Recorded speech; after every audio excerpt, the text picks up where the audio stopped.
Hey guys, and welcome back. Today I'm here to do my December wrap up. I usually film like my wrap ups after I've read the book and then just edit it all together and collate it into one video, but I didn't do that this month, so yeah, let's just get into this video. The first book that I finished in December was actually a poetry collection, and that was Questions for Ada. I gave this a 3 out of 5 on Goodreads. I think I mentioned this already in another video, in my currently reading in December TBR video, and it's what was my concluding thought anyway. The first half of the poetry collection is really strong, and the second half I really didn't think was that strong. I really didn't relate to it or anything like that, purely because I feel like the book, maybe this was done intentionally or maybe it wasn't, or the collection rather, the first half is like all the sad stuff that I like to relate to, so that it has that really sort of vibe of sad life and all of that stuff, and then the second half was more like poetry that I feel was quite personal to the author, and about their experiences, so then I couldn't really connect with that, and therefore I was just not enjoying it. There was actually a couple of poems towards the end that I did really like, which I think fell into sort of like general category that anyone could relate to, but I felt like there was this shift in the second half, which was the writer's way of obviously expressing something that had happened to her, and whilst it was very sad, I just couldn't really connect with it, and therefore I just felt like I didn't like it, which sounds really horrible because obviously she's using poetry as a way of expressing herself and healing herself, but I wasn't vibing with it. So yeah, but overall the collection was really good. I posted a couple of poems on my Instagram and my Snapchat, and like loads of people were just like, where is this from? So I feel like, again, it engages a lot of people who read a lot of similar poetry to me, but it's difficult for me to say if I would recommend it, because I just felt like the second half wasn't really a match for the first half, and I thought the first half was very impressive, and there are, like I said before, a couple of poems towards the end that again are quite strong, but yeah, there's a bit of a divide for me. I didn't hate it, I would read it again, but I think if I was to read it again I would generally skip over the sort of second half when it came to those poems, and yeah. The next book that I read in December was The Growing Season by Helen Sedgewick. I actually left the copy in Scotland because my bag was so full I was not dragging it with me. I ended up giving this a 2 out of 5 by Goodreads standard. I thought I was really going to enjoy this book, and I just felt like there was somewhere I wanted it to go and it didn't go there. It explored a completely different thing than what I thought it was going to explore, and I just kind of found the story a bit far-fetched, so I was a bit like, I'm not too sure about this. So I think the beginning is very, very strong. It sets out this scene or this story where pregnancy is now this thing that is outside of a woman's body, and it's done in this pouch, and men and women can carry it, and you can feel the baby, the man can feel the baby, he can carry the baby in this pouch, you can play music to the baby. It's all these sort of things that science has allowed us to do. But essentially there's a character, Ava, and her ex-partner, and Ava is now sort of taking over from campaigning against this thing called Full Life, which is the pouch thing. She's taking over it from her mother, who has passed away, and they're basically trying to get people to go back to giving birth the natural way, women being able to give birth. There is a lot of, it touches upon some bit of politics of the whole thing of, if now men are able to do this, it now gives them control over women entirely. Briefly touches on that. I don't think, again, that was explored quite enough, but I wasn't really interested in that angle anyway. And there is basically an issue with the pouch, and the company Full Life are now trying to encourage natural birth, but they're now offering it as a plan. Full Life are trying to offer this service simply because they're finding that there is an issue. Don't want to give too much away about the book, but it seems to be a generational thing. So I think we're now in the 3rd generation of people who have been produced by the pouch. So you have people who have been produced by the pouch, had kids, and then they're now producing another kid produced by the pouch. And I think it's those kids that are now trying to have kids, there's now a fault being found. So it's sort of surrounding that, and I think what it is you think there's going to be this huge sort of scandal and a whole thing about why it's being kept a secret, but I don't know, I think it just turned out to be too good for me. Like, I really wanted there to be this dirty secret, and that there was going to be this huge cover up, and we were all going to try and like be on the side fighting for them to reveal the truth. But even the people who worked for 4Life just sort of seemed to accept that, okay, there's something going wrong and now we're going to like address it and be good. And I was like, that's not what I wanted. I wanted a story with grit and like deceit. I just also felt there were so many other stories going on. There was like the main character Ava and like her connection to one of the scientists who sort of founded this 4Life. There's like, so between each chapter there's also like an audio log from a person speaking, and you're unsure as to who that person is, and then you find out who that person is, and then somehow she's connected to Ava. I just thought it was all, when I found out I was just like, no. And there's a character, I think his name is James, in there, and him and his wife for me really irritated me, simply because they acted as two people that I didn't think would behave like that. The actions that they carried out, I just thought, are you even thinking? Like, as an actual human being, are you thinking? I was really baffled by them. James did something which I think was completely out of his character, and something that I thought was unnecessary, really, because of the aftermath of everything else that happened. I thought his actions were quite dramatic, especially because when the whole thing sort of exploded, there wasn't this whole like uproar, and then his wife was just so irritating, like what she decided to do. I was just also a bit like, hey guys, so I have just been editing this video and I realised I ramble on a lot in this section about the growing season, and it just really annoyed me because now I'm looking back at it, I know what I wanted to say. The issue I had with the growing season, and why I guess I didn't enjoy it as much as I thought I would, is I didn't think it explored the element of science fiction that well. It just felt like there was this great idea that I really wanted to know about, and then it was just focused on all the characters. I think what I was looking for out of this book was what was going to happen now that they discovered this fault, and you know, was there going to be some sort of cover up, were the scientists going to work to fix it, and there was just none of that resolve. It was more about the emotions and the feelings of the characters, and that's where, like, for me, the interest dropped off. But I don't read a lot of science fiction, so I don't know if this is perfectly normal, if this is not. But yeah, I just wanted to interject this into this video and just say that is why I had an issue. I felt like I was watching the video back and I just rambled a lot, so I've cut a lot of that bit out, and yeah, this is the reason why I gave it a 2 out of 5. The next book I'm going to speak about is Pear Shaped by Stella Newman, and this was part of the books that I spoke about in my currently reading and December TBR.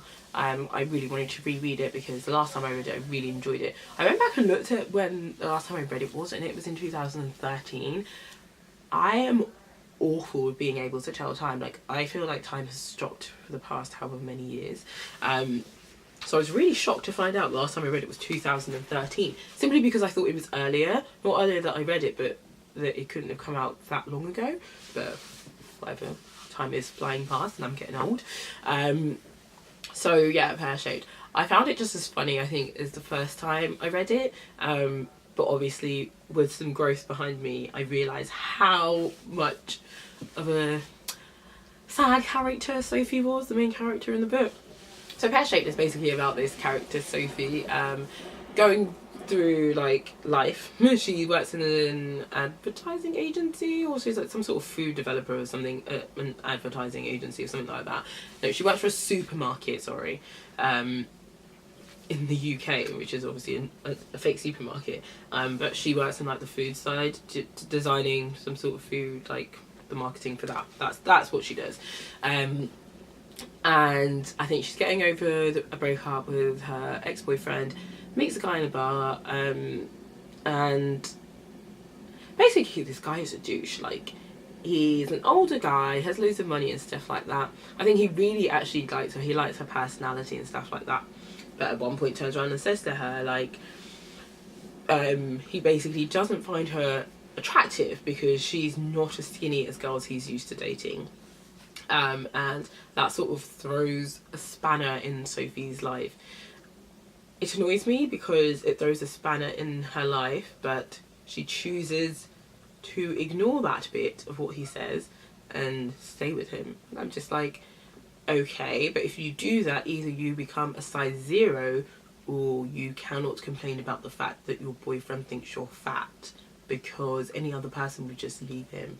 So at the time, I think when I read it when I was younger, I was like, what, 22 maybe or something like that, I don't think it really hit me what she had done by returning to him. Now I'm reading it and I was just like, you fucking idiot, what are you doing? And then it's just about her life after that, when she finally realises that actually he's not ever going to see her as attractive, and she obviously wants to be with someone who sees her as attractive, which is just plain common sense. And then there are just little things about like how her life sort of spirals out of control a little bit. It's an enjoyable read because it's quite funny. There are loads of funny parts, like Stella Newman, who writes it, is very, very funny, and the food elements in this is what I love the most about it. She's very passionate about food. Therefore the character Sophie is very passionate about food and makes like great desserts and stuff and really good recipe ideas. So I love that. I love the passion for food. It just goes straight to my heart there. That element for me is still as strong as the first time I read it. It's just with growth in my own personal self and just, I guess, life, I read the book thinking, who would allow anyone to treat them so badly? Especially because these characters aren't like 20 or something like that. I think Sophie's character is like 30 or something, 30 plus. So I was just a bit like, nah, you need to have a little bit more self-respect for yourself. But it's a chick lit book. It's enjoyable, so easy to get through. I think I was a bit ill when I read it, so I was able to like power through quite a bit. And yeah, it's funny, it's enjoyable, easy to read.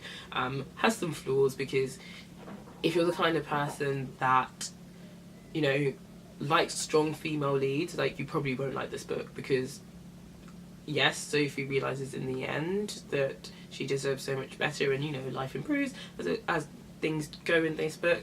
There is a lot of it that you just think that would probably just drag you down, and you think, I cannot read this book anymore. But I really enjoyed it. So after I finished reading Pear Shaped, I actually started reading Homegoing, and then I decided to purchase the audiobook version just because I wanted to see if it would just be nicer to listen to an audiobook version and see if there would be other elements that I didn't pick up the first time. I ended up reading it on my Kindle and listening to some bits on the audiobook, so when I would go for walks I would listen to the audiobook version.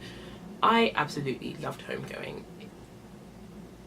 For me, I'm now like recommending it to my whole family, because I found out on the Kindle you can like share books if it's the first book the person will have downloaded, I think, or something like that.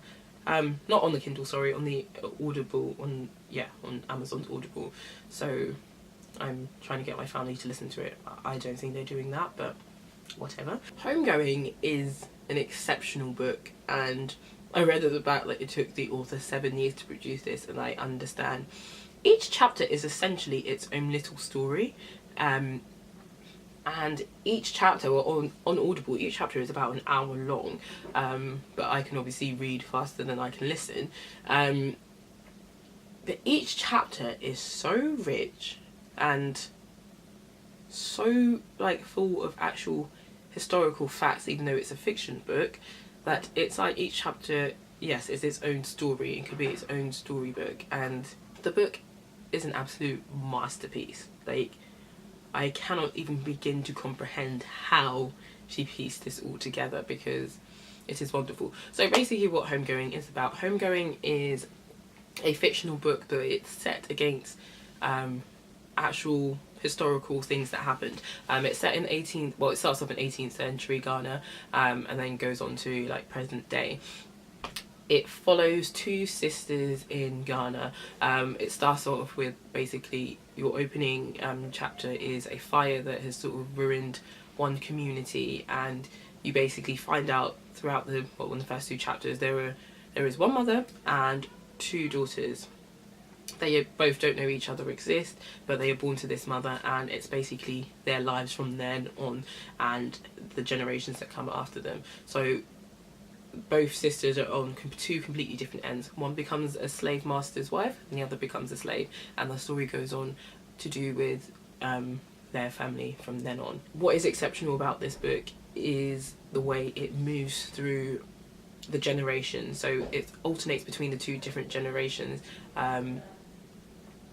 In one generation they're still in Ghana, the other they have moved on to, I think it's America, because so the one that's a slave gets sold into America, and it's about their two different generations. So what you have on one side is the sort of tribal wars that took place in Ghana between the Fantis and the Asante, tribal wars there, and how that affected people in Ghana and the sister that was still in Ghana. But then on the flip side, you're following the other side, who is in America. So what's life like for slaves who have been sold from Ghana.